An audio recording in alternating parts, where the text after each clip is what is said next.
Tú enter mi alma, tú enter mi vida. Así na mi tangiba melodía en tu esquina. Y tú mi cosecha, tapa bon que ta dimi. Y mi por vida ni una mi besta vini.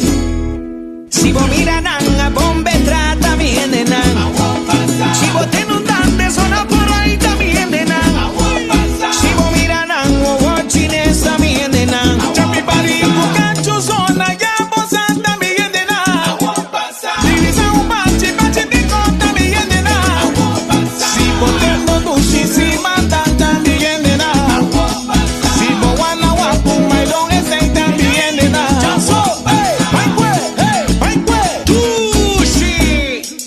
Si vos miran a bombe trata también de nan. Oye, si alguien te dice que lo que también de nan. Sin ambisapo sac pase también de nan. Si vos miran a colo hinchan también de nan. Ya che con dar 20 también de nan. Si vos miran a siente también de nan. Día dirito cubapamente también de nan. Su miserita marupa un gawegui. Dos cara. Ay abri porta. La gana pasa. Saquita la pieza. Sander no va a llegar. Si yo. Aquí. Boa noite, feliz noite, goedenavond. Goedenavond. Goedenavond weer iedereen die iedere week, iedere dinsdag kijken naar ons programma The Shiny Light.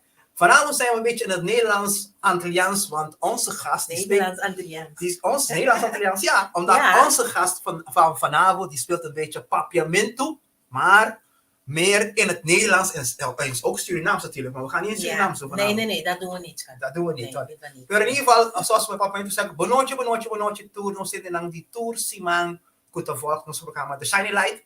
We zang tabata te Simang basa, nos tabata ting Amy. Niña feliz. Sí. Queda pendiente. Pasó, manera Amy su culpa recuperar, culpa también no hopi más mío, danke Dios. Anto nos tabay ting Amy.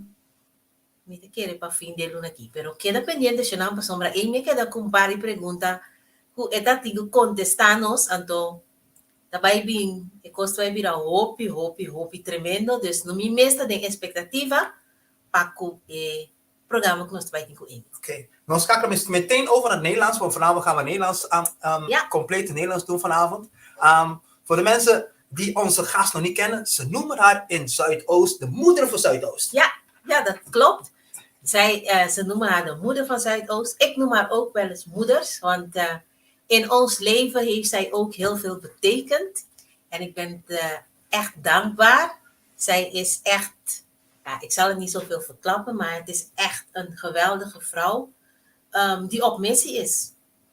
Ja, die heeft echt een visie gekregen. Ja. En ze is daar echt mee bezig geweest. Ja. 25 jaar geleden. Maar ze gaat zelf alles vertellen. Ja. We gaan niet te veel vertellen. Voor mensen die haar nog niet kennen, die zullen kennis met haar maken. Maar Zuidoost, Zuidoost kent iedereen. Zuidoost kennen ze onze Regina wel. We gaan niet lang over doen. We gaan meteen zuster Regina, moeder Regina op ons platform verwelkomen. Goedenavond, zuster, moeder Regina. Welkom. Mijn lieve broer en zus, God zegen. God zegen, zuster Regina. Welkom bij ons. Bedankt dat u deze tijd heeft gemaakt om met ons vanavond te delen. En onze kijkers, die vanavond ook deel mogen zijn van uw prachtige verhaal. En zegen. Amen. Het is altijd fijn in deze tijd om mensen te spreken die met mensen bezig zijn. Het is altijd fijn om mensen te spreken die uiteindelijk niet alleen bij woorden hebben gelaten, maar ook in daden. U bent een vrouw van daden. En even in het kort voor mensen die u nog niet kennen. Wie is Regina Maknak? Ja, goedenavond lieve kijkers, luisteraars. Ik ben Regina Maknak. 60 jaar oud. Alleen maar door genade. Ik ben volgende week 38 jaar getrouwd. Met een man. Roy heet. Ik heb 4 kinderen. Esther, Bianca, Harvey en Roy. En ik heb dus sinds 28 jaar, ik hoorde je net zeggen 25, 28 jaar geleden de Stichting Hoop voor Morgen opgericht. En dat heb ik gedaan naar aanleiding van een gebeurtenis en een belofte gemaakt aan God. Die gebeurtenis is in het kort mijn getuigenis, waarom ik dit eigenlijk doe. Namelijk een medische misser die ik heb meegemaakt en een kind. Dit kind zou nu 40 jaar oud zijn. Heb ik kwijtgeraakt. En ook eigenlijk invalide geraakt door een arts die eigenlijk had geopereerd en dacht dat ik buiten de baarmoeder zwanger was. Maar dat was niet het geval. Het kind zat gewoon netjes in de baarmoeder, zoals God dat wilde. Maar ja, iemand heeft dus toch een verkeerde diagnose gemaakt. Want ik had dus co-assistenten die keken. Daarna kwam de arts. Dus er is een fout gemaakt. En dus nadat mijn buik is geopend, operatief. En men erachter kwam dat wat ze zagen was gewoon een vochtblaasje, een kieste. En het kindje zat netjes in de baarmoeder. Hebben ze de buikwand weer dichtgemaakt. En uiteindelijk was ik niet meer zwanger. Terwijl het kindje er gewoon nog was. Maar door de narcose en alles wat er gebeurd is, heeft dit kind het leven gelaten. Want God blaast leven in. Elk kind die hij plaatst en geeft aan ons, doet hij met een plan. Dus er is leven. Maar na, ik denk 2 weken te hebben gelegen in het ziekenhuis, is het kindje, ja, geboren geworden, maar natuurlijk niet levend. En uiteindelijk is het ook weggegooid in een prullenbak. Ze hebben het me niet meer gegeven of laten zien. Toen ik vroeg, zeiden ze van ja, het is er niet meer, opgeruimd. Nou goed, dan krijg je gevoelens van wat? Ik heb niet eens afscheid kunnen nemen, het is gewoon gebeurd. Nou, dan lig je daar. Blijkt dat ze dan een watje, tijdens de operatie hebben ze wat watten, weet je, de witte katoen, achtergelaten in de buikholde. En die is even met een kleine ingreep weer weggehaald. En zeg maar na 2 weken merkte ik dat ik niet echt meer goed kon zitten, niet goed kon lopen. Omdat er tijdens de operatie een zenuw in de ruggenwervel is doorgeknipt. Nou, dan kom je wel achter van hoe ernstig het is. Maar goed, de arts is nooit tevoorschijn gekomen om uit te leggen wat er gebeurd is. Dan ga je naar huis daarna. Ik denk dat ik zeker wel 3,5 week heb gelegen. Was in het Onze Lieve Vrouwen gasthuis. Dan kom je thuis, dan ontdek je wel van dat er iets met je gebeurd is. Want je wordt eigenlijk bedlegerig, gedeeltelijk. En je hebt pijngrens 10. Dat is de hoogste pijn die er is. Ja. Eenmaal 24 uur. Dus ik moest in een pijnteam behandeld worden in het Jan Bremer Instituut. En uiteindelijk na een jaar vertelden ze mij, de artsen, van weet je wat? Er is niets meer hier aan te veranderen. Ga naar huis en leer maar gewoon leven met de pijn. We hebben je toch geleerd hoe je mee om moet gaan. Nou, dan kom je thuis. Dan valt alles van je in duigen. Hè? Alles valt in elkaar. Je kan niet meer goed voor je kinderen zorgen. Die moesten steeds naar familie, kennissen, om verzorgd te worden. Want ik had zoveel pijn. Ik leefde toen van hele zware medicatie. Dat zijn bijna een vorm van morfine, diazepam, diclofenac. Er is nog 1 heftige die ik gebruikte. En ja, je kreeg daardoor ook heel veel slaap. Dus ik lag meer in bed dan wat anders. Je hele spieren werden verslapt. Dus je bent gewoon niet als hoe je hoort te zijn meer. Nee. En in een korte tijd daarna had ik zoiets, dit wil ik niet. Als ik naar de dokter moest, werd ik echt in een rolstoel geduwd. Omdat ik niet heel lang kon lopen. Ik kon niet, als ik zat had ik pijn. Als ik sliep had ik pijn. Ik had gewoon eenmaal 24 uur pijn. Dan zie je gewoon dat je bent niet meer normaal. Hè, Mhm. als vroeger. Je kan niets meer, ik kon ook niet meer gaan werken. Hè, dus gegeven ogenblik, toen ik de artsen hoorde zeggen van, weet je wat, ga rustig naar huis en leer gewoon hiermee leven. Toen heb ik aan God gezegd, dit accepteer ik niet. Ja. Ik weet dat u bestaat, ik geloof in u. Dus ik weet gewoon dat u mij ook gaat genezen. En als u mij geneest, desnoods ga ik wat voor u doen. Desnoods ga ik voor u werken. Ja. Desnoods geef ik mijn leven voor u. Hè? Wauw. Door iets terug te doen. Mhm. Eigenlijk is God niet zo. Hij eist niets van ons. Hij vraagt niets van ons.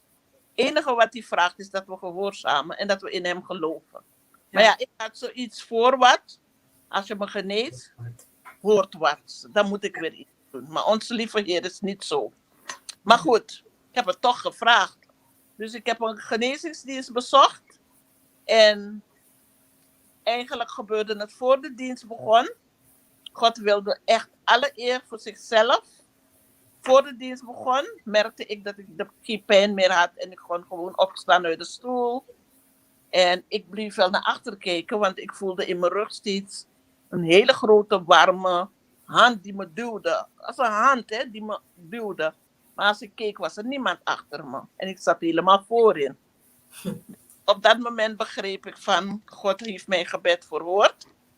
Ik ben genezend naar huis gegaan. Eigenlijk, de dienst heb ik kunnen dansen. Ik heb kunnen springen, want ik was terstond genezen. Voordat de dienst begon, heeft de Heilige Geest zijn werk gedaan. Soms wil God de eer, hè? Hij weet waarom hij de eer wil nemen. Want anders is de kans groot dat mensen gaan zeggen, ja, ik heb voor je gebeden. En eigenlijk bijna, ik heb je genezen. En dat wil God niet. Zijn eer wil hij niet delen met niemand. Ik dank hem daarvoor dat ik hem alleen de eer kan geven. En mijn geloof in hem zodanig is opgebouwd, ook door deze gebeurtenis, dat ik niets anders wilde dan hem alleen. Ja. Maar als ik ging naar huis, was ik bijna vergeten dat ik een belofte had gedaan. Niet zozeer dat ik het niet zou willen doen, maar ik was met mezelf bezig. Ik kon weer voor mijn kinderen zorgen, ik kon weer alles. Ja. Ik kon gewoon weer, mijn oude leven kreeg ik eigenlijk terug, hè, in die zin van, ik kon weer lopen, ik kon weer alles. Dus dan hou je niet zozeer bezig met die belofte. Totdat de Heer, ik denk na 3 maanden van mijn genezing, ik dromen kreeg. En in 1 week tijd 3 keer dezelfde droom, dat ik op straat liep. En die droom kwam net een film voorbij met beelden, hè, met plaatjes, precies hoe God het wilde. Hij liet me het zien in mijn slaap. Weet je, het woord van God spreekt ook dat hij komt in de nacht en ons ook voorziet, hè, van visioenen, dromen. Ja. Hij kan tot je spreken door iemand, maar hij kan je ook zelf door middel van dromen, visioenen laten zien wat hij eigenlijk aan je wil zeggen. Dus toen ik die droom de eerste keer kreeg, heb ik het gewoon losgelaten. Ik dacht, ja, misschien was mijn buik vol. Ja, het zou wel dat zijn. En maandag krijg je die droom, woensdag herhaalt die droom zich weer. En vrijdag herhaalt die droom zich ook weer. En toen had ik zoiets, en ik moet steeds mijn man hiervoor benoemen en noemen. Want ik vertelde hem de 3e keer pas die droom. En toen zei hij, maar volgens mij heb jij toch iets beloofd aan God als je genezen werd door hem. Ben je dan vergeten dat je die belofte hebt gemaakt? Eigenlijk herinnerde hij mij eraan van, die droom heeft een betekenis. En die droom was als volgt, dat ik op straat liep en eten uitdeelde voor hongerige mensen in gescheurde kleding. Hè, mensen die eigenlijk letterlijk en figuurlijk, geestelijke wijze, ze waren in de gevangenis. Ze leefden in en met een juk om zich heen. En toen ik begreep van, hey, dit is het wat ik moet gaan doen. Toen was mijn tweede vraag naar God, maar waar moet ik dit doen? Want Nederland heeft geen armoede. Nederland is een rijk land, dus het zal niet in Nederland zijn, dacht ik. Ik had gedachten van, och, dan moet ik misschien terug naar Suriname, of Curaçao, of India, of Afrika, waar die mensen wel duidelijk aanwezig zijn, hè, die echt in armoede leefden. En op een goede dag heb ik een vriendin gevraagd. Ik denk die week daarop van wil je met me samen gaan kijken naar plekken waar ik moet gaan. Of het toch wel niet in Nederland is. Toen zei ze ja, weet je wat we doen? We gaan naar de Zeedijk. Toen dacht ik Zeedijk, oké. En we hebben een avondje een wandeling daar gemaakt. En wat tot mijn verbazing schepte is dat ik wat ik had gedroomd zo hetzelfde zag op de Zeedijk. Dat mensen liepen in gescheurde kleding, in die prullenbakken. Hè, de Red Light District. Mensen gingen in de bakken helemaal graaien. En als er iets tevoorschijn, soms was het bord van Kentucky. Dat werd opgelijk geknabbeld. Toen dacht ik van, oh, er is wel degelijk armoede hier in Nederland. Want dit is niet normaal uit een vieze prullenbak eten waar mensen restjes gooien. Dus zo ben ik begonnen om dat in praktijk te brengen door de mensen op te gaan zoeken met een warme kopje soep, broodjes en kleding, medicatie, maar alles en nog wat. En om dat voor ze te brengen. Dus ik begon te koken en met mijn kleine autootje ging ik de straat op. En het was overweldigend. Hallo. Het was overweldigend wat er gebeurde. Dat gewoon duidelijk was de droom die ik had gekregen. En ik heb het dus vanaf dat moment in praktijk gebracht. De eerste keer dat ik ging met het eten en kleding, schoeisel. Ik had wat paracetamolletjes stiekem erbij gezet. Toen maakte ik mijn kofferbak open toen ik aankwam. En toen zag ik, toen ik me omkeerde, een rij staan. Toen dacht ik, hè, dit heb ik ook in die droom gezien. En ik heb de mensen niet eens verteld van je moet in de rij gaan staan. Ze hebben automatisch een rij gevormd. Anders stonden met hun hand in de lucht. Kun je voor me bidden? Nou, toen begon het werk vanaf die dag. De mensen voor ze bidden, eten geven, luisteren naar ze, aankleden op straat, de vuile kleding nam ik mee in een vuilzak. Die ging zelf weggooien. Want ik had zoiets, als ik hier vuil achterlaat, mag ik misschien niet terugkomen op die was een straat ergens op de Nieuwendijk. Dus dan kom je bij de een van de laatste die in de rij stond en die zegt echt van, bent u er weer volgende week? En ik antwoord spontaan, ja hoor. Ik ben er weer op de donderdag. Zelfde tijd. En zo heb ik het jaren gedaan. Hun opzoeken. En uiteindelijk ben ik ook zelf in Zuidoost gaan kijken. Had ik ook plekken gevonden bij Ganzenhoef. Vond ik heel veel van die verslaafden en vluchtelingen die ronddwaalden in het winkelcentrum. En zo ben ik Kraaiennest gaan opzoeken. Bij de Poort heb ik ook gevonden een heleboel van dit soort mensen. En dit heb ik jaren gedaan. En uiteindelijk, hoe is de voedselbank ontstaan? Ik onderbreek het even. Want Ja. u vertelt even dat u zomaar dit bent gaan doen. Maar ik wil even een tijdje terug.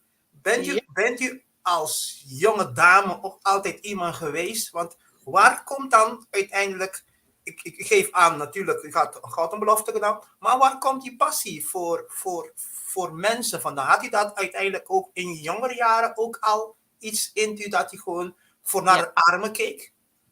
Ja, in mijn jongere jaren was ik altijd in de buurt een meisje die voor de buren naar de winkel ging en altijd ging kijken van hoe gaat het met de overbuurvrouw, hoe gaat het met de buurvrouw naast. Ik had een blinde buurvrouw die geen kinderen had. En automatisch als ik mijn eten had, als mijn moeder had opgeschept, dan deelde ik het eten door 2 en een deel ging naar die buurvrouw. Omdat ik het zo erg vond dat ze blind was. Ik vond het zelfs zielig als klein meisje. Dat ze niet kon zien. Ik kon het ook niet begrijpen waarom zij niet kon zien. Ze had wel 2 ogen, maar ze kon niet zien. Wow. Maar in elk geval, als klein meisje, als ik een nood hoorde, dan deed het me altijd al wat. Dus dan sprong ik altijd op om te gaan helpen. Ja. Maakte niet uit als er een kinderfeestje was en ik dan niet zou kunnen gaan. Dan koos ik liever voor het helpen van die buurvrouw. Ja. En u bent in Suriname geboren? Nee, Curaçao. Curaçao. U bent in Curaçao, oh, dat klopt, u bent in Ja. Curaçao geboren. En in Suriname opgegroeid? In Suriname opgegroeid. Ja. Ja. 8 jaar toen mijn moeder terugging. Het was 8 jaar toen je moeder ging terugging naar Nederland. En ik ben teruggegaan op mijn 16e tot mijn 20e. Oké. Ja, nou, ik vond het even belangrijk toch om te kijken van hoe het was uiteindelijk in je jongere jaren. Want soms hoor je daar vanaf jongen van dat die meiden of jongeren vanaf kleins af aan al voor hun ouders geleerd hebben om te delen. Of vanaf kleins af aan al met zo'n hart rondlopen om iets te doen voor iemand anders. En dat was bij u ook het geval. Oké, dan gaan we dan verder naar het stukje van hoop voor... Stichting Hoop voor Morgen. Of Stichting Hoop voor Morgen. Ja. Op een gegeven moment zijn er mensen gewoon... het is drukker geworden. En toen dacht hij van, ik ga een voedselbank beginnen. Hoe is dat gegaan dan? Nou, het is niet zo begonnen. Want ik had geen idee dat een voedselbank ook uit deze belofte of dit werk wat God me dus toebedeeld heeft zou ontstaan. Op een zondagochtend stond er een moeder voor de deur met 3 kinderen. Heel vroeg, 7:30 was het in de ochtend. En niemand verwacht bezoek om 7:30 's morgens op de zondag. Maar goed, de bel ging en ik ging naar beneden, want ik lag nog in bed. En toen stond er een moeder met 3 kindertjes voor de deur. En ze huilde. En ik dacht, het was koud. Weet je, kom binnen. Kom binnen. Ik heb ze in de woonkamer toegelaten en ik ben gaan luisteren naar haar. En toen vertelde ze mij dat ze in een scheiding zat. De man was weg en heeft ze achtergelaten zonder geld, zonder voedsel.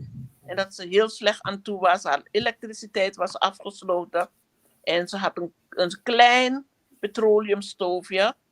Daarmee maakte ze eten voor de kinderen. Als ze voedsel had om te maken.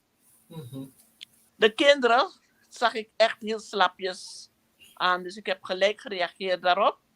Ik begon tosti's te maken met kaas. Ik heb een pan chocomel opgewarmd. En toen ik bij ze kwam, toen dacht ik, deze kinderen die hebben echt honger. Terugkwam in de woonkamer. Dus ze begonnen te eten. Dus ik bleef maar tosti's maken. Ze bleven eten. 2 broden heb ik voor deze 4 mensen klaargemaakt. Echt waar, onvoorstelbaar. Zo'n honger hadden ze. En achteraf ben ik erbij gaan zitten nadat ze hadden gegeten. Heb ik even met ze gesproken van, hoe zit het? Hoe doen jullie? Gaan die kinderen naar school? Nee, ik hou die kinderen veel thuis, want ik heb vaak geen broodjes om mee te geven tussen de middag.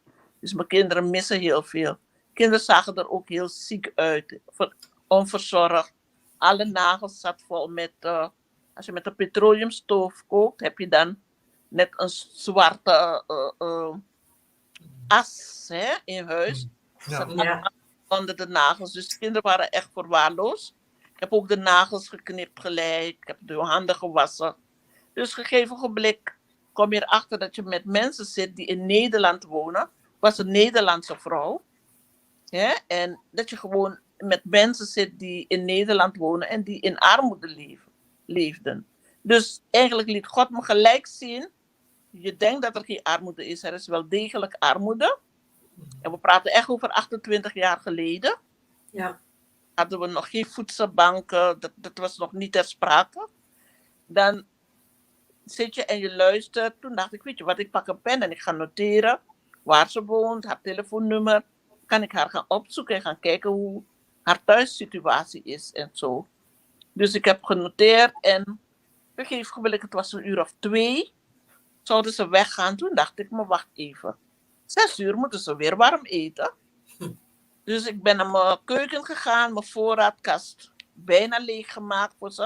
Ik heb aan alles gedacht, olie, blokjes, zout, groenten, vlees, rijst, aardappelen. Het waren 2 volle tassen. Dus toen heb ik die meegegeven. Ik heb ze ook gezegd, als jullie koken op de petroleumstoof, wees voorzichtig, want verbrand voor de kinderen lijkt me niet zo gezond en best wel gevaarlijk. Ze gaf als antwoord dat ze haar best zou doen. Ik zeg, het is goed, ik kom dinsdag op bezoek. Dus ik heb daarna thuisbezoek gedaan. En ik schrok om de situatie te zien. Woensdag heb ik dan ook daarna gelijk gebeld naar een kerk. In West was die kerk. Ik hoorde van een kerk die mensen hielp. En toen heb ik het voorgelegd van zoveel elektrisch open. Dit is het probleem. Een beetje water geven, Sam. Toen hebben ze gelijk de kerk gereageerd. En toen een toezegging gedaan van weet je wat we doen? We gaan het betalen voor we gaan er opzoeken. En binnen een week is het betaald. Wauw. Hele hoge nota. En ze had weer elektra. Ik ben toen gaan zorgen voor een fornuis. Een koelkast. Zo ben ik beetjes bij beetjes gaan kijken. Maar ja, toen ze wegging van mij met die 2 tassen, zei ze uiteindelijk, mag ik terugkomen volgende week? En ja, eigenlijk net als de mensen op straat die vroegen, kom je volgende week terug? Vroeg die vrouw, maar kan ik volgende week terugkomen? En toen wist ik van, God praat hier. Het is de Heilige Geest. Toen zei ik spontaan, ja hoor, je mag komen, maar niet op zondag. Kom het liefst of zaterdag of vrijdagochtend. Dus dat gebeurde. Vrijdagochtend stond ze er met nog een moeder en 4 kinderen. 2 gezinnen bij de deur. En de situatie van die moeder was iets minder als haar, maar die had het ook moeilijk. Had geen eten, noem maar op. Dus toen had ik 2 gezinnen. Dus ik heb voorbereid, ik had spullen gehaald in de supermarkt, want ik wist ze komt weer. Niet weten dat ze met nog een moeder zou komen, maar ik had genoeg. Zo heb ik beide weer gezegend met voedsel. En zo ging het maar door. De volgende week had ik 4 gezinnen. Het ging net een lopend vuurtje rond. Tot er in mijn straat waar ik woon, ik heb een eengezinswoning, dus gegeven geblik stonden de mensen van de ene hoek tot de andere. Het werd drukker en drukker en drukker. Ik had uiteindelijk, ik geloof binnen een jaar, had ik 100 zoveel gezinnen die bij mij aan huis kwamen. En het bleef zich maar uitbreiden. En ik dacht van jeetje, dit kan niet in mijn huis. De kinderen waren boven, mochten van mij niet beneden spelen. Want voedsel moest goed blijven.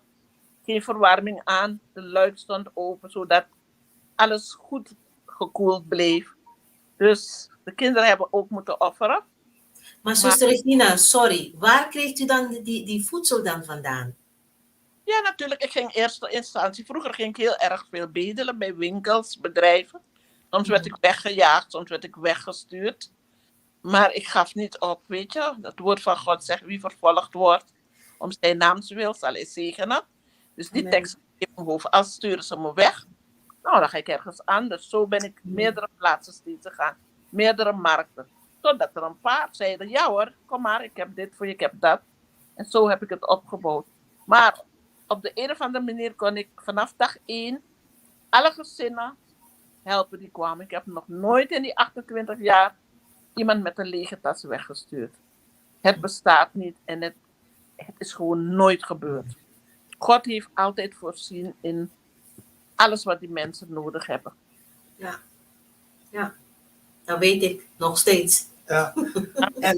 En op een gegeven moment, dus de mensen kwamen gewoon eerst bij u thuis.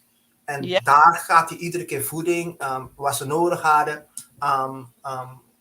Maar hoe wist hij ongeveer wat die mensen nodig hadden? Of ging hij gewoon van oké, ik koop aardappelen of... Nou, alles wat ik gebruik als gezin, ga je gewoon ook zorgen dat ook die mensen kunnen hebben. Okay. Ik ging uit de basisproducten, groente, fruit, brood vooral voor de kinderen, beleg, boter, olie. Ja, zo langzaam begin je met dat soort dingen. En dan breidt het zich uit. Ja. Dan ga je denken, ja, ik moet ook wat lekkers voor die kinderen hebben. Een ijsje, een chips, een snoepje, een chocola. Dus iedere keer komt er iets bij. Maar mijn woonkamer was altijd helemaal vol. En buiten had ik een grote tent opgetrokken. Een automatische tent die ik in en uit kon draaien. En daaronder had ik aardappels. Noem maar op, droge spullen. Tijdens het uitdelen werd dat vanuit de tuin gedaan. En in de woonkamer had ik het brood. En door het brood kon ik beseffen, de Heer Jezus is het brood. Het brood des levens. Er was altijd veel brood. Brood in alle kleuren en geuren. En er kwam iemand die ook nog in mijn leven me een schilderij gaf. Niet alleen van brood zal de mens leven, maar van het woord, het levend woord, hangt in mijn woonkamer. En ik heb iets met brood. Ik heb iets met brood. Zowel natuurlijk als geestelijk. Ik hou van brood, maar ook het geestelijk brood. Hè? Het geestelijk brood, de Bijbel, is heel belangrijk. Het ziet er niet meer zo goed uit, maar dat wil zeggen, ik gebruik hem goed. En ja, dan kom je gewoon. God geeft ook wijze lessen door zijn geest. Kreeg ik ook structuur, de mensen gaan registreren. Ja, de mensen konden zich aanmelden. Ik kreeg een gepensioneerde maatschappelijk werker. Die kwam omdat hij niet meer werkte om mij te helpen. De mensen hielden we goede gesprekken mee. En keken we van wat kunnen we betekenen. Soms moest je ze doorverwijzen naar instanties waar ze echt verder begeleid werden en hulp kregen. Maar voor het grootste deel hebben wij de mensen allemaal zelf begeleid. Ja. En laten we zeggen, 100% van de mensen hebben we zeker in die 28 jaar zeker 85% weer teruggebracht naar de goede momenten. Hè? Geholpen met de schulden en ja, een heel mooi goede toekomst met de Heer meegegeven. Ook te brengen tot de Heer is voor mij het allerbelangrijkste. In contact brengen met Jezus Christus. Dat is voor mij het allerbelangrijkste. En dan komt de rest vanzelf wel. Eerst het koninkrijk en de rest zal je automatisch gegeven worden. Dus dat is wat gebeurt. En over hoeveel mensen praten we? Want intussen hebt u dan Hoop voor Morgen. Dus de stichting is het uiteindelijk daarna gekomen. Maar toen die dan uiteindelijk bij u thuis de mensen kwamen eten halen. Thuis? Thuis. Hoeveel mensen waren daar uiteindelijk die thuis kwamen eten halen bij u dan? Nou, het was bijna op 300 gezinnen gelopen. 300 gezinnen? Die de voordeur binnenkwamen en de achtertuindeur weer naar buiten. Want ik had geen openbare plek. Dus ik was gewoon thuis actief. Ja. Wauw. En toen, door datgene dat u bij bezig was, dan had hij zoiets van, ik vind de naam heel mooi, Hoop voor Morgen. Dat is ook in een droom, een visioen in een droom gegeven. Dat ik sliep en een hele grote witte spandoek in mijn droom voorbij ging. En er stond op, er is hoop voor morgen. En toen dacht ik, wil de Heer me vertellen dat ik de mensen hoop voor morgen moet geven. Want dat is Jezus Christus. Sowieso deed ik dat. Maar het werd voor mij duidelijk toen ik de stichting ging oprichten van, ik moet een logo hebben. En er waren net grote zonnebloemen ook toen dat doekje voorbij ging in mijn slaap. Hè? Ik heb hem heel goed herinnerd en ik heb het nooit losgelaten. Toen dacht ik, wacht even, waarom heet de stichting niet Er is hoop voor morgen? Stichting Er is hoop voor morgen. En zo is het gegaan, heb ik zonnebloemen bijgezet. Want zonnebloem heeft voor mij ook een grote betekenis. Het is de zon, het licht, de zonnebloemen stralen. Je denkt bijna dat je de zon hebt als je een bosje zonnebloemen in huis hebt. Dat fleurt op, het maakt je blij, het maakt je vrolijk. En de kleuren, hè, de zon is ook geel. Dus het past allemaal bij het geheel. En het belangrijkste is de heel vele zaadjes die het in het midden heeft. Als een zonnebloem ergens groeit en de zaadjes vallen, heb je tientallen van zonnebloemen die weer daarop komen. Het vermeerdert de zaadjes van de zonnebloem. Laten we het hebben over het mosterdzaadje. Het zijn allemaal punten die mij dichter ook bij God hebben gebracht. De Bijbelse teksten spreken erover. En ook als je karig zaait, zal je karig oogsten. Zaai je veel meer, dan zal je ook veel oogsten. Nou, als je dat allemaal bij elkaar zet, zijn het allemaal aanwijzingen die ik gekregen heb van God. Als je geeft, krijg je gewoon veel voor terug. Als je niet geeft, dan hou je jezelf tegen. Want je houdt de tegeningen van God tegen. God zegt duidelijk in zijn woord, als je karig zaait, krijg je karig. Zaai je groot, zal je groot oogsten. En ik mag nu heel groot oogsten van de Heer. Ik dank voor, ja. Ik zie hier een vraag, petje af voor wat hij doet. Maar het is ook nog niet verstandig om de mensen te stimuleren om cursussen te doen of iets te dragen, zodat hun niet hun heel leven afhankelijk blijven van de voedselpakket. Dat zeggen ze. Ja hoor, dat doen we allemaal. Als je iemand vis geeft, moet je uiteindelijk ook een hengel geven om zelf die vis te gaan vangen.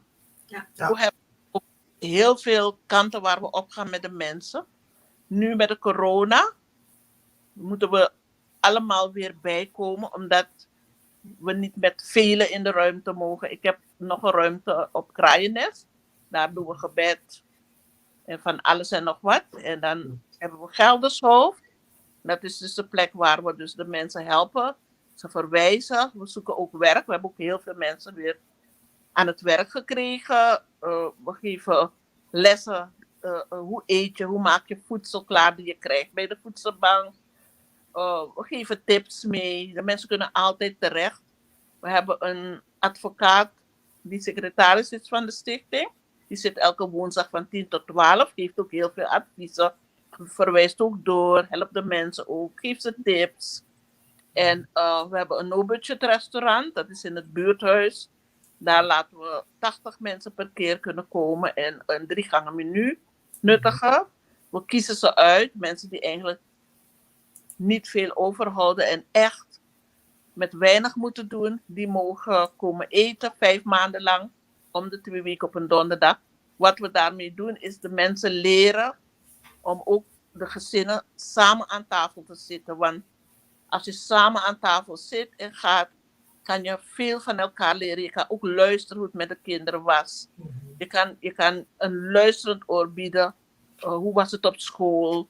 Wat heb je weer morgen tentamens? Heb je huiswerk? Je kan heel veel bespreken aan tafel. Ook hoe voel je je? Hoe gaat het? Weet je, hoe is het met je vriendin? Je kan heel veel bespreken aan tafel. Maar wat we ook leren is dat de mensen, we nemen verschillende culturen, van elkaar gaan leren. Hè? Marokkaanse mensen, Turkse mensen, Surinaamse, Italiaanse, Afrikaanse. We hebben echt alle culturen om te eten. En we maken ze bekend hoe mekaars cultuur is. Je leert van de ander. Zo heb je ook respect voor elkaar. Als je elkaar beter leert kennen. En we hebben een programma op de dinsdag voor kinderen ook. Er wordt ook heel veel geleerd. Want je hebt het spreekwoord jong geleerd is oud gedaan. We leren ook de kinderen van als je je best doet, je later geen beroep hoeft te doen op de voedselbank. Ja. En dan spelenderwijs leren we ze heel veel. Ook budgetterings, hoe ga je cursussen, hoe ga je om met geld? Want je kan €1000 hebben en je kan er niet goed mee omgaan, dan heb je ook niet genoeg.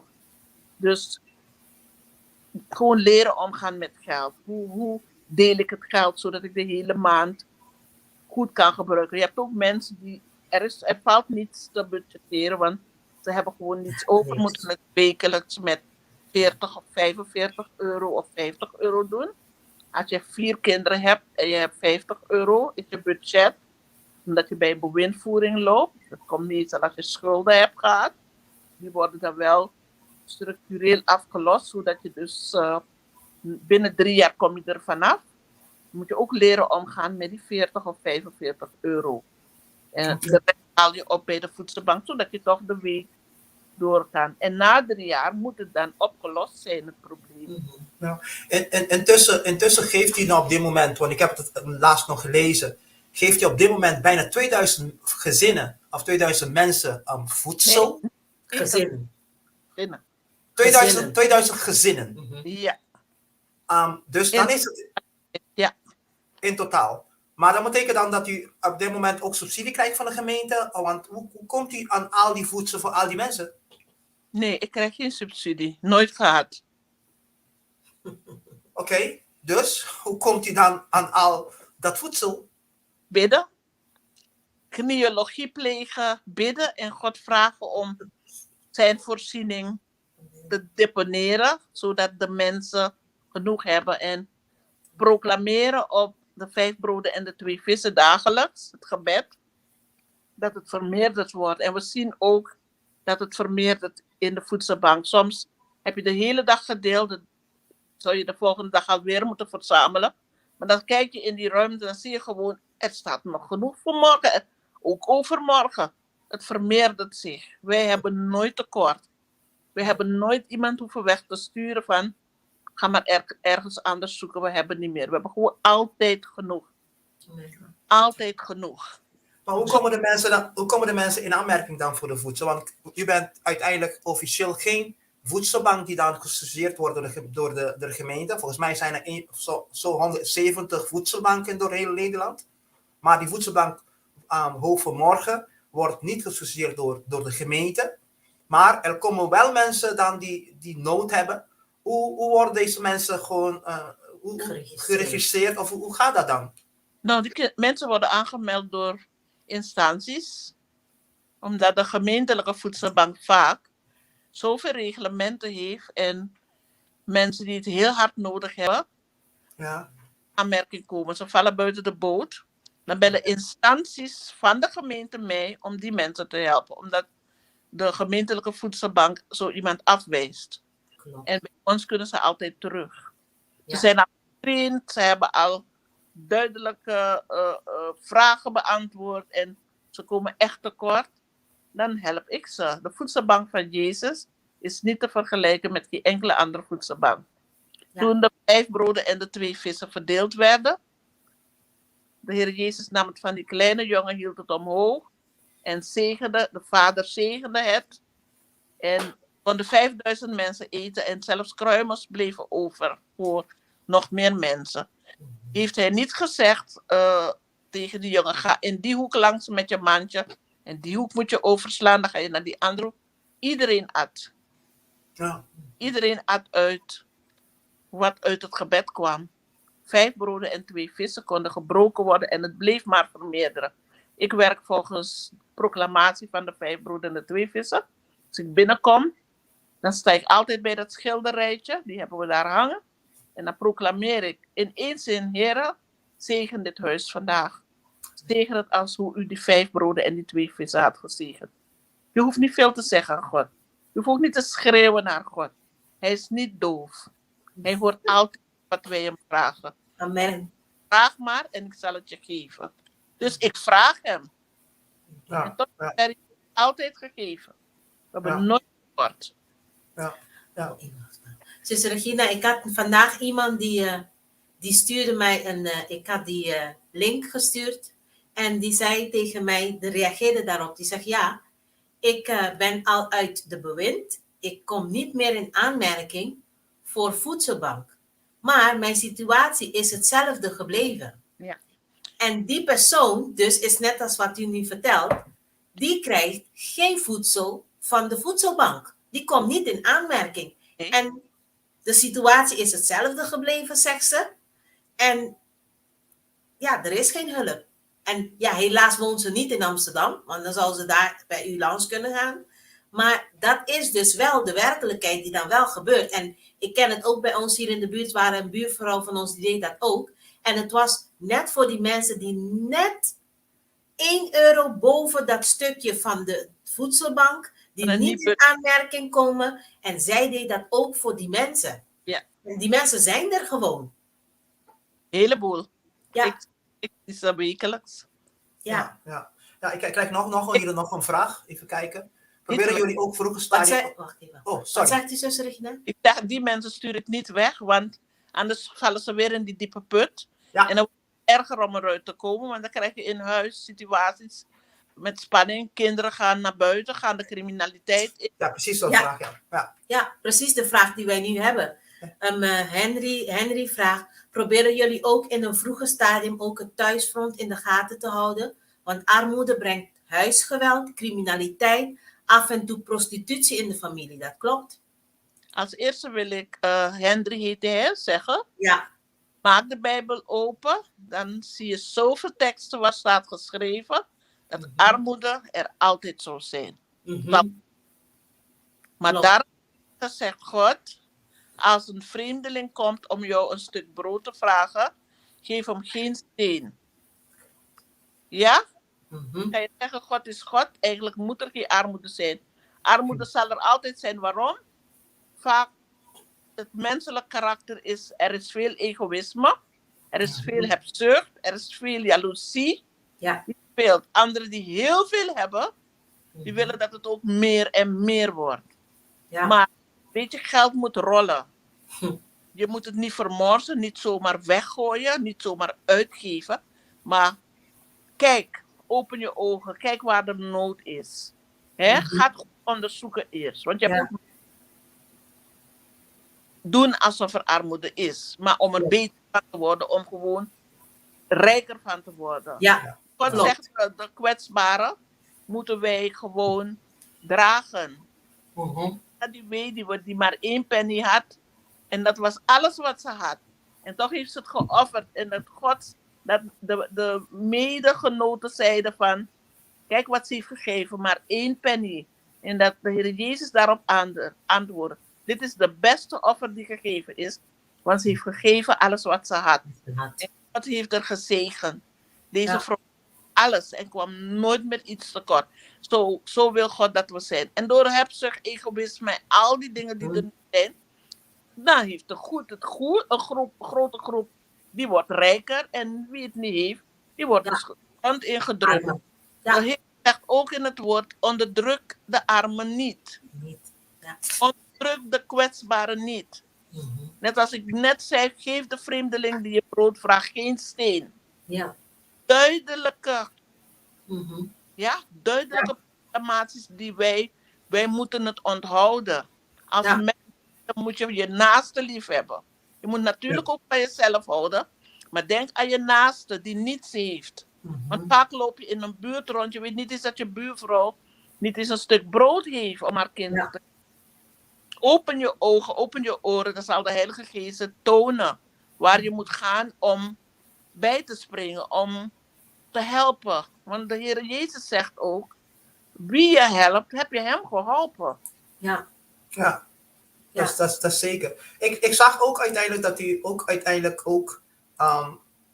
volgens mij in de politiek, want u was volgens mij, zag een hele leuke foto met een paar, wij zien daar ook Domsteder en nog een paar mensen. U bent uiteindelijk ook in de politiek ingestapt. Waar kwam die belangstelling voor de politiek? Nou, niet om echt in de politiek te gaan, maar om de partij, de ChristenUnie, omhoog te duwen. Ik ben veel te druk. Ik zou geen ruimte en tijd hebben om in de politiek te gaan. Maar ik ben specifiek gegaan om de partij omhoog te duwen, te brengen. En het was aardig gelukt. Okay. Ja, dat was het. Als wij nou even terugkijken naar de armoede, die dan op dit moment door de corona, zijn er veel meer mensen in de armoede gekomen. Er wordt gezegd dat het eigenlijk meevalt in Nederland. Want heel veel mensen ook zelf uit Antillen, mensen die uit Suriname denken ook heel vaak dat in Nederland, we hebben de euro's, dus Nederland is het heel goed. Maar als je kijkt bijvoorbeeld naar de armoede die er op dit moment is, daar is ook een stukje wat mensen ook iedere keer benoemen, eenzaamheid. Mensen die ook alleen zijn. En daar ook heb ik ook meegemaakt dat jullie dan uiteindelijk ieder jaar met kerst ook een bepaalde vorm van evenement hebben georganiseerd. En daar kwamen ook heel veel mensen van alle culturen daar naartoe. Vertel eens iets over dat stukje, zuster Regina. Ja, komend jaar is dat 17 december. En het zal heten, ik zal het verklappen, Winter Wonderland. Christmas Winter. Ja, dan kunnen de mensen het al in de komende decembermaand. Mijn man corrigeert me, want ik zei komend jaar, maar dit jaar. Dit jaar, ja. Het is goed dat hij erbij zit. Dus 17 december wordt het georganiseerd in het CEC-gebouw waar we vorig jaar hadden gevierd, want vanwege de corona kon het niet in de kerk.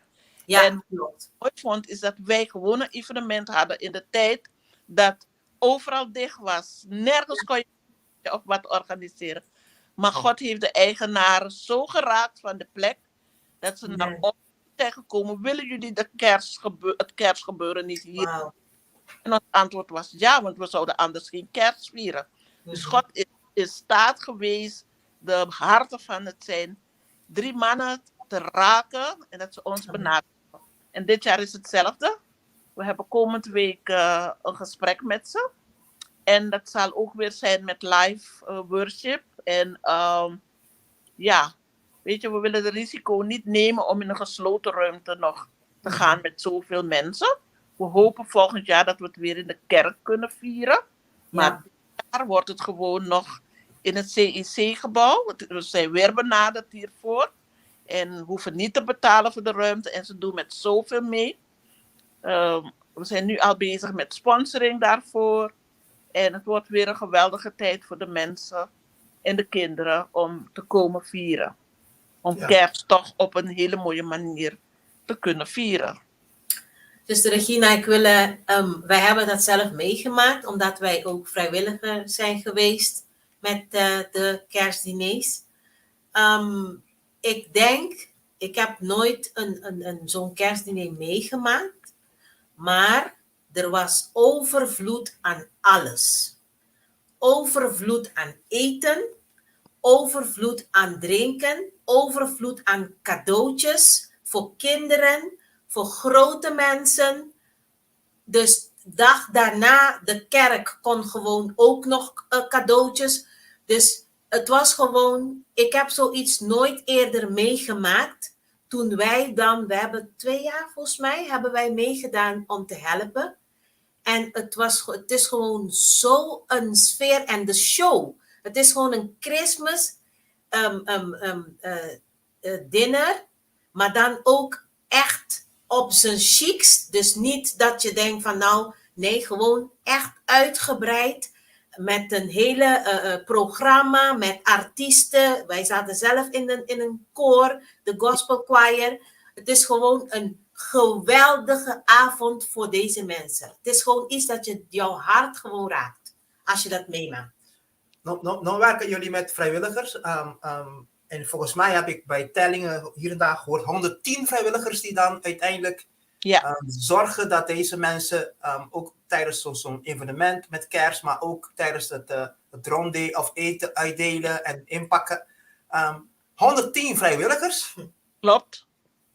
We moeten soms vrijwilligers teleurstellen wat we niet willen. Iedereen wil meedoen. Iedereen wil komen helpen. Het is gewoon zo een bijzondere dag. Ja. Dus we vragen nu al dat mensen zich kunnen aanmelden die willen helpen. We komen niet tekort. We moeten echt soms mensen teleurstellen. Nee. Zuster Regina, het is net als deze voedselbank. Het is net u altijd zegt, Jezus is de voorziener. Ik denk in vergelijking met misschien andere voedselbanken, wat ik bij u heb gezien, andere voedselbanken, dat bestaat niet eens. Wat er bij u gebeurt. En ook, vertel ons ook een stukje van wat er nu allemaal gaande is. Want ik heb heel veel dingetjes gezien. Ja, op dit moment heb ik gezien dat er ook een stukje hulp voor Suriname bezig is.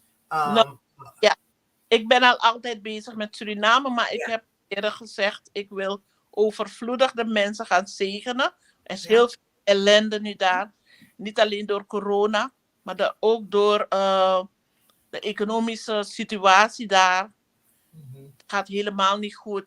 Situaties waar je u tegen zegt, die zich nu afspelen. Onvoorstelbaar. Ellende. Mensen die eigenlijk wekelijks daar van een hoge brug springen en zelfmoord plegen. Een moeder heeft zich een paar weken terug verhangen. En haar 3 kinderen stonden te kijken hoe dat gebeurde. Ze stopte die stoel weg. En die kinderen trekken nog aan die rok. Van mama, niet doen, niet doen. Maar ja, ze was gelijk dood. En dat moeten kinderen meemaken. Omdat ze geen stukje brood meer voor ze op tafel kon zetten. Een alleenstaande moeder. En ze heeft zich gewoon verhangen. Er gebeurt is er veel om op te noemen. Ik krijg dagelijks telefoontjes. Waar je u tegen zegt. En ik hou me sterk. Omdat ik weet, God is met mij. Dus ik heb ook beloofd. Ik wil de belofte die ik gemaakt heb. Dat ik wil gaan en rennen en staan voor de kwetsbaren. En daar stel ik mij voor open. En ik dank God dat hij mij overvloed geeft. Dat ik weer mag gaan delen. Ik ben ook op Curaçao met een kinderproject bezig. Al een poosje.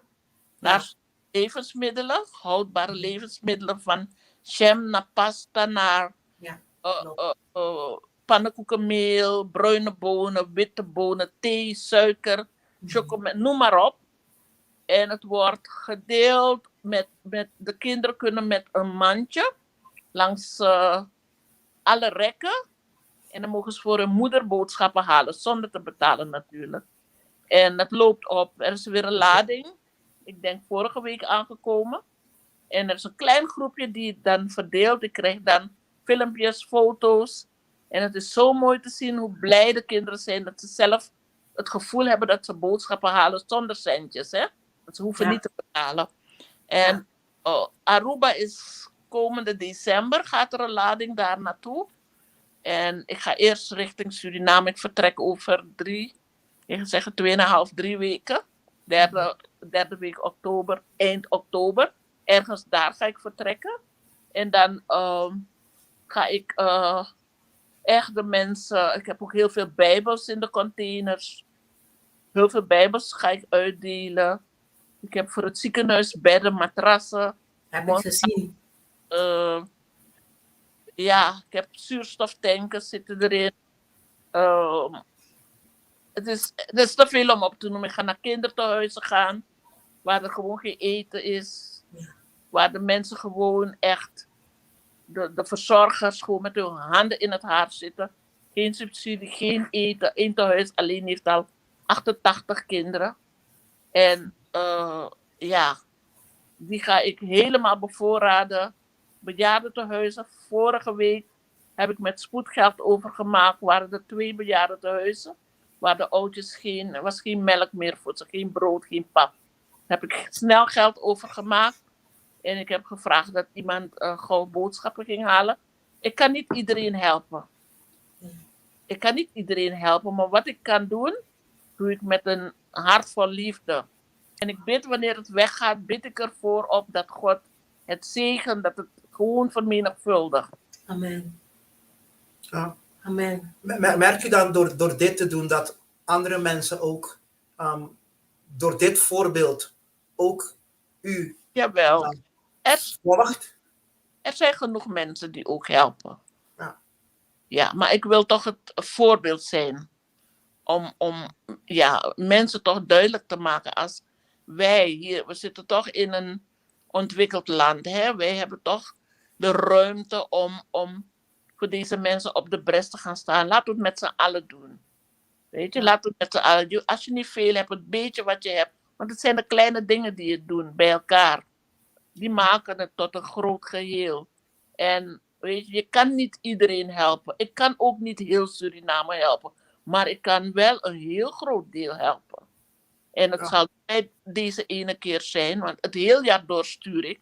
Maar deze keer heb ik gezegd, ik wil gewoon met containers genoeg gaan. Ik wil niemand teleurstellen die het nodig heeft. Hè? Want het is niet voor de mensen die het hebben. Het is echt voor de mensen die het niet meer zien zitten. Die het hard hebben.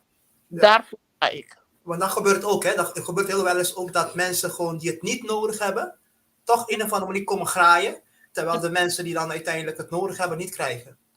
Kijk, ik vind je geen principe hebben als je dat doet. Klopt. Maar hoe kan je dat afnemen wat bestemd is voor de kwetsbaren? Ja. En dat gaat altijd gebeuren.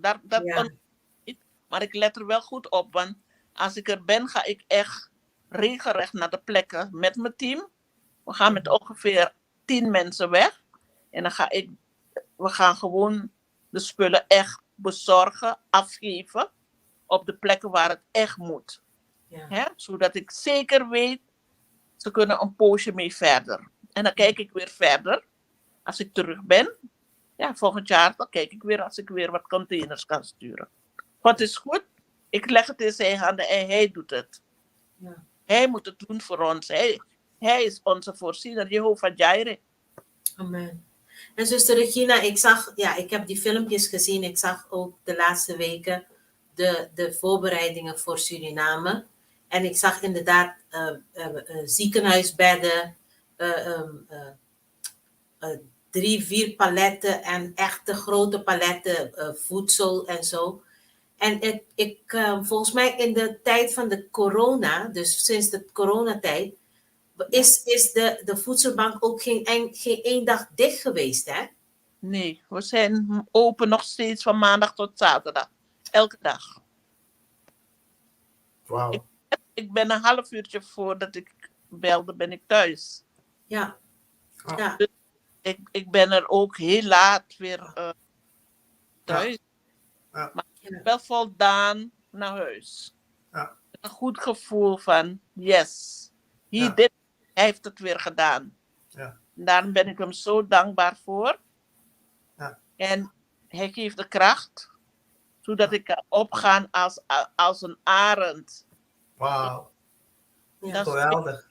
terug, gedragen door Gods geest en zijn liefde, samen met alle vrijwilligers. Want Nee. alleen niet. Mhm. Ja. Nee, dat kan niet. Nodig om dit te doen. Ik heb mensen om me heen ook nodig om het samen Ja. te doen. En daarom ben ik heel dankbaar voor alle vrijwilligers. Ik ben ook intussen ik ga zeggen, een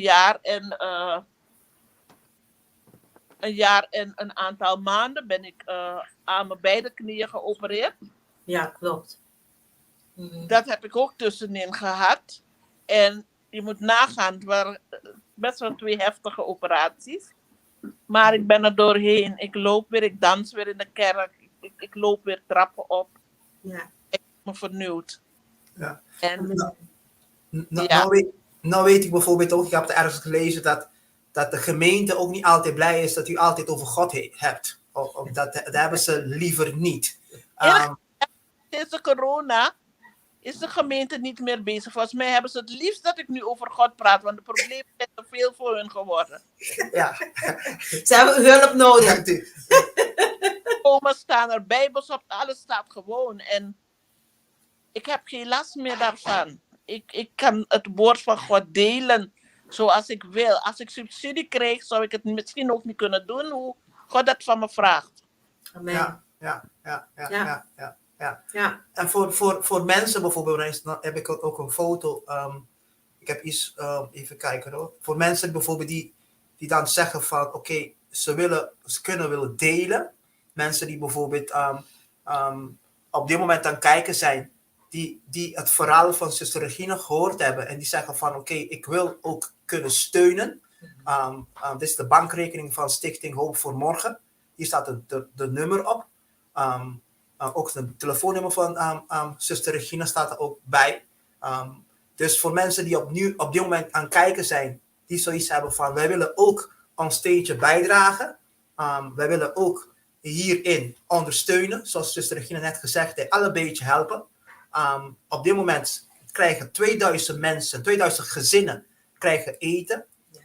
En ik hoop dat er misschien de economie uiteindelijk weer op gaat staan. Dat sommige mensen, want ik zag bijvoorbeeld ook dat u ook schreef ergens dat ook mensen die een bedrijf hebben, mensen die het goed hebben door de coronatijd, omdat het uiteindelijk gewoon moeilijk werd, ook in de rij staan voor voedselbank. Wauw. Ja, vooral de ZZP'ers zijn heel zwaar getroffen.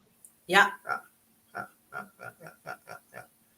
Nou ja, als ik dit allemaal hoor en ja, ik ben zo dankbaar dat we dan uiteindelijk met u kunnen praten over dit alles die in Amsterdam aan gebeuren is voor al die mensen bijvoorbeeld die het moeilijk hebben.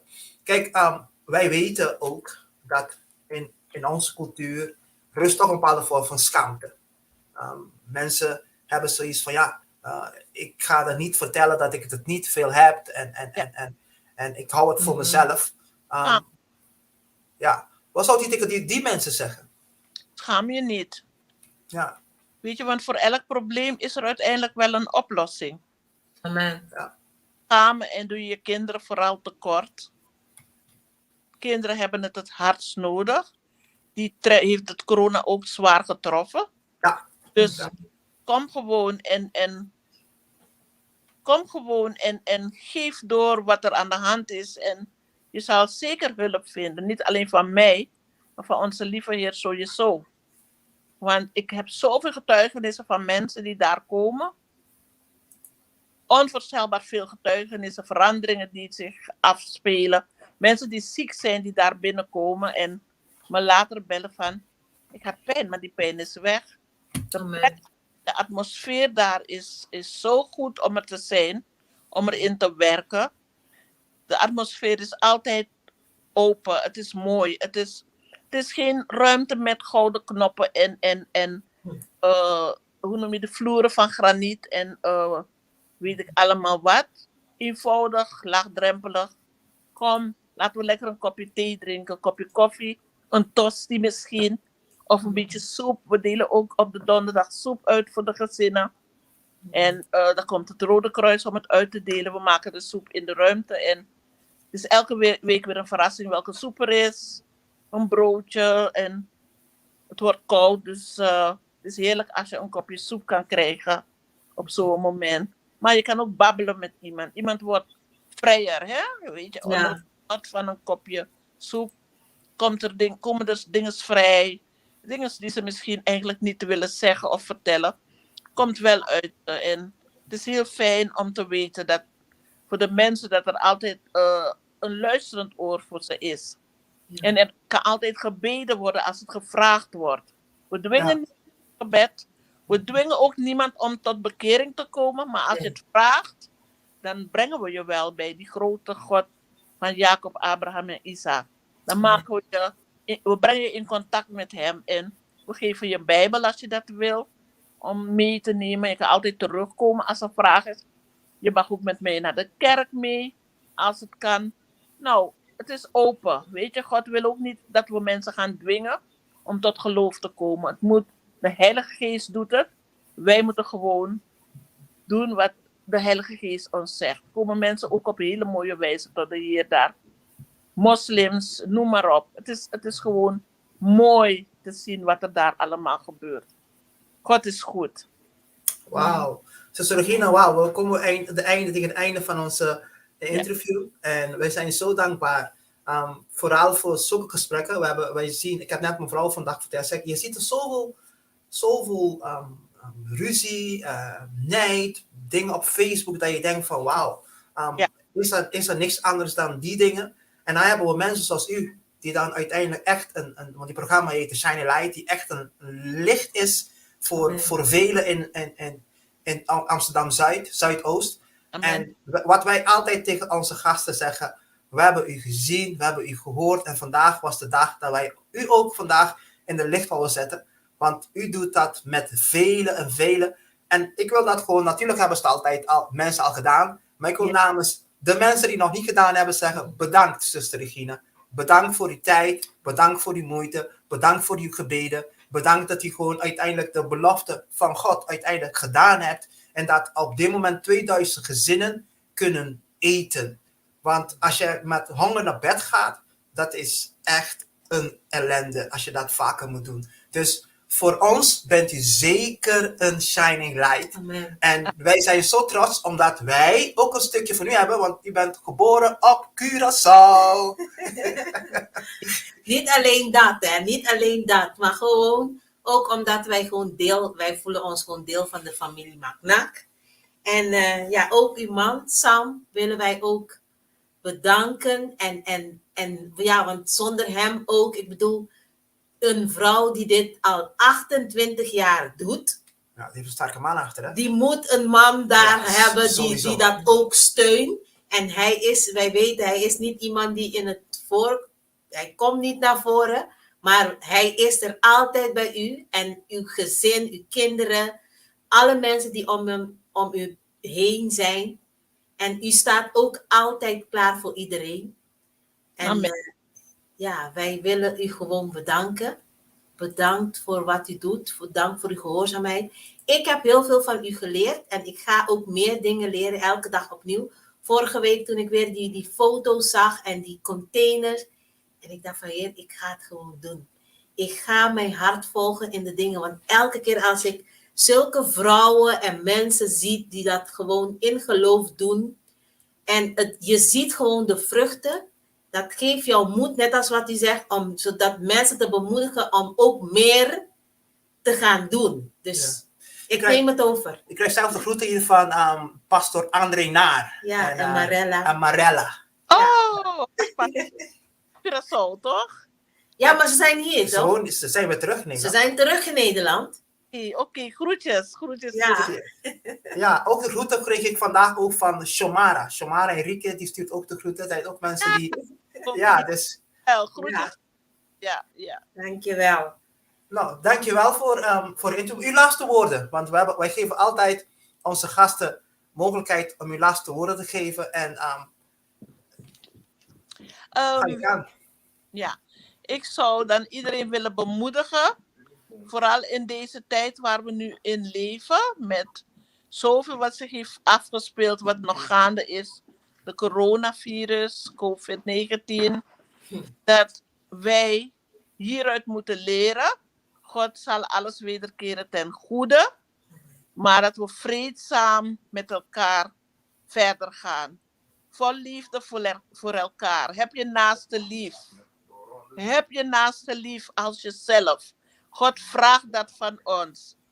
En wat ik ook wil meegeven is, weet je, zet je oren op scherp.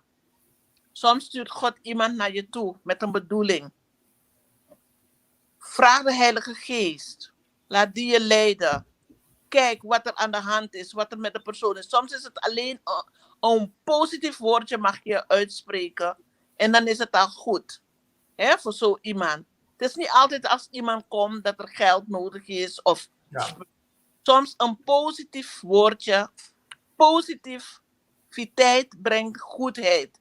We hebben een positieve God. Die gewoon goed is. Er is niets negatiefs over hem te zeggen. Maar laten we gewoon liefde voor elkaar hebben. Laten we delen met elkaar. Want dat is het allerbelangrijkste in het leven. We kunnen niets meenemen als we huis worden gehaald. Want we gaan allemaal ooit naar huis. Niemand weet een dag of tijd. Maar niets kan je meenemen. Alles wat je hier hebt, zal roesten. Het zal roet worden. Je kan er niets mee. Ja, ook je huis kan je niet meenemen als je gaat. Dus, weet je, deel met elkaar. Natuurlijk verstandig. Help elkaar. Geef elkaar een positieve input. Hè? Dus spreek positieve woorden over elkaar. In de naam van Jezus. Profeteer over een ander. God wil vaak ook spreken door ons. Weer door het woord van God. Zeg het, spreek het uit. Want het kan heel veel te betekenen hebben voor een ander. Laten we ook heel veel de jongeren bijvoorbeeld bemoedigen. Want zij zijn de toekomst van morgen. Als wij er niet meer zijn, zijn het de jongeren die het moeten doen. Geef ze het goede voorbeeld. Geef ze de positieve duw. Bemoedig ze. Vertel ze hoeveel je van ze houdt. Amen. Het is altijd belangrijk dat je dus... dit soort dingen mag je niet vergeten. Je kan een kleine omgeving veranderen tot een mooie omgeving. Ja. En als iedereen het doet, dan krijgen we een mooi geheel. De Heer Jezus komt spoedig terug. Dat staat vast. Dat is geen leugen. Gedenk dat als Hij komt, je geen keuze meer kan maken. Dus maak goede keuzes nu, voor het te laat is. Neem Hem in je hart. Sluit Hem in je hart. Accepteer Hem. Want Hij alleen kan je brengen op de plaats waar je moet zijn. Weet je, zonder Hem zal je niets kunnen doen. Alles van je gaat mislukken als je het zonder de Heer doet. Weet je, vraag Hem. Is het een goede keuze wat ik nu ga maken? Is het een goede kant waar ik op ga? Breng me weer op de rechte pad. En dan gaat Hij direct doen. Want Hij wil geen van ons kwijt. Hij wil geen van ons verloren zien. Zo, dat zijn echt tips die ik wil meegeven. Hou je vast aan die vaste rots. De rots die nooit wankelt. En alle bergen, alle omstandigheden, alle problemen zullen wijken in de naam van Jezus. Als wij boven de problemen staan. Want voor elk probleem in het leven is er een oplossing. Amen. Amen. Wauw. Amen. Dankjewel, zuster Regina. Amen. Hartstikke dank voor dat u er was. En groetjes aan uw kinderen en aan uw lieve man. Ja. En hopen elkaar heel snel weer te zien. Ja. Even in de studio mocht zijn met jullie. Ja. Dankjewel, zuster Dankjewel. Regina. Fijne avond, hè? Fijne avond. En God zegen. God zegen. Doei doei. Doeg. Wauw. Wauw. Zo, dat was weer een inspirerende vrouw, inspirerende moeder. Yes. Wanneer je dan naar zo iemand luistert en de passie, hoe die persoon spreekt, hoe ze dan haar hartgesteldheid is voor datgene dat ze wil gaan doen, hoe ze dan ook in haar geloof staat, hoe ze dan uiteindelijk ook met die passie en overgave datgene doet. Dat is hard, hè? Ja, en toch uiteindelijk van zoveel mensen eten kunnen geven. En meer, hè, Giovanni, want zij heeft het over 2000 mensen. Of 2000 gezinnen. Gezinnen, ja. Je moet je denken, van die gezinnen bestaan uit 2 of meer kinderen. Er zijn heel veel. Los daarvan weten wij gewoon dat zij ook heel veel andere mensen helpt. Ja. Snap je? Dus het is gewoon iets bovennatuurlijk wat er gebeurt. En ik neem zuster Regina als een voorbeeld altijd. En ook voor mijn hartgesteldheid, wat God op mijn hart heeft gelegd, is zij een voorbeeldpersoon die ik neem. Want ze staat standvastig in haar geloof, in wat zij doet, in wat zij ontvangt van de Heer. En ze doet het. Ja. En omdat je het doet, zal God jou altijd, ja, hij zegt het doen. Dus als je het doet, dan voorziet hij. Maar meestal denken wij dan niet zo. Wij denken van, oh jee, ik zie het niet, dus ik doe het niet. Ja. En dat is een belemmering. En dat, de laatste weken was ik daarmee bezig, dus dat neem ik mee van haar. En het heeft mij geraakt, de verhalen, de situaties die er zijn. We weten het allemaal, maar als je dat nog een keer hoort, het is gewoon pijnlijk. Ja, dat je gewoon moet horen dat de moeder gewoon zichzelf ophangt omdat hij daar geen eten heeft. Dat en sta je, voor zijn kinderen. dan sta je niet bij stil dat mensen dan zulke wanhopige dingen doen. Ja. En terwijl er veel mensen zijn die uiteindelijk veel meer kunnen geven. Ja, natuurlijk zijn heel veel mensen die heel veel... Maar, weet je, dit programma maken wij zodat wij mensen willen bemoedigen. Bemoedigen omdat je moet niet kijken van wat je niet hebt. Weet je? Kijk wat je gekregen hebt. Kijk wat God je gegeven heeft. En ga daar iets mee doen. We hebben allemaal een bepaalde roeping. We hebben allemaal een talent. We hebben allemaal iets gekregen. Voor ons op dit moment is het dit wat wij ons hart hebben gekregen om te doen. En voor ons was het vandaag zeker weer een van onze uitstellingen dat we zeggen van nou, dit heeft zeker geraakt. Lieve mensen, dankjewel. Dankjewel dat jullie vanavond weer waren. Vandaag in het Nederlands. Ik had eigenlijk van haar, want zij weet ook wat papi mensen taal woorden. Ze is toch van, ze weet nog een paar woorden. Zij weet nog een paar woorden. En ze is onderling heel veel met heel veel mensen uit Curaçao. Want daar zijn heel veel mensen. En ook wat zij nou zei, dat daar op Curaçao ook mensen waren die daar ook bezig zijn met de kinderen die daar bezig zijn. Laten we dan nogmaals, ik ga de nummer, die zit er nog. Laten we dan toch uiteindelijk, gaat het nog een keer plaatsen. Laten we dan uiteindelijk deze stichting ondersteunen. Die komt er nog een keer. De bankrekeningnummer. Ja. Stichting Hoop voor Morgen. De kerstdiner komt eraan. De kerstdiner komt er ook eraan. Mensen, steun. En dan weet je uiteindelijk wel wat voor je geld gebruikt hebt. Ja. Weet je, dan zegen er iemand iets met je zegent. En dan weet je uiteindelijk wat je zegent. Dat komt toch uiteindelijk misschien niet in geld terug, maar wel in vreugde. Wel in vrede. Want wij moeten ophouden met denken van als we geld geven, krijgen we geld terug. Nee, jackpot, hè? Weet je, zo werkt het toch niet. Soms krijg je gewoon iets wel beter terug. Weet je, vrede, rust. Weet je, dat je rustig kan slapen. Oké. Ook op de website. Kijk mensen, het is www.hoopvoormorgen.nl. Dat is de website van de Stichting Hoop voor Morgen. Ga daarop, kijk. Als je iets kan, een steun kan zijn in wat dan ook, welke manier dan ook, doe dat. Want het komt goed terecht. Ja. Ik weet het. En als jij, nou heb ik daar niet, maar ik denk dat zij dat ook. Als jij nou denkt, oké, ik wil ook iets beginnen. Je wil ook iets in je buurt doen. Of zij is in Amsterdam, je denkt van ik wil ook iets in Rotterdam doen. Heb je tips nodig? Hoe moet je dat beginnen? Dan weet ik zeker dat zij tijd voor jou gaat maken. Zeker. Dus als jij zoiets hebt van ik heb dit gehoord, je loopt al maanden met het idee, ik wil ook iets doen in mijn eigen buurt, Nou, wij brengen je in contact met zuster Regina, zodat zij jou zeker gaat bemoedigen, want dat gaat ze zeker doen, om jou daarin te ondersteunen en helpen, zodat je dan uiteindelijk ook datgene kan doen. Oké? Amen. Dat is moeder mama Sarah. Zie, Tenminste, zie. geweldig. Mama lieve, Sora. Mama Sora. Hey, lieve mensen, we gaan echt afscheid nemen van jullie. Volgende week zijn we er weer. Volgende week dinsdag hebben we weer een geweldig programma. Je hebt ons programma's al gevolgd. Wij hebben verhalen. Wij willen mensen in het zonnetje zetten. Mensen die uiteindelijk iets positiefs doen. Mensen iets teruggeven.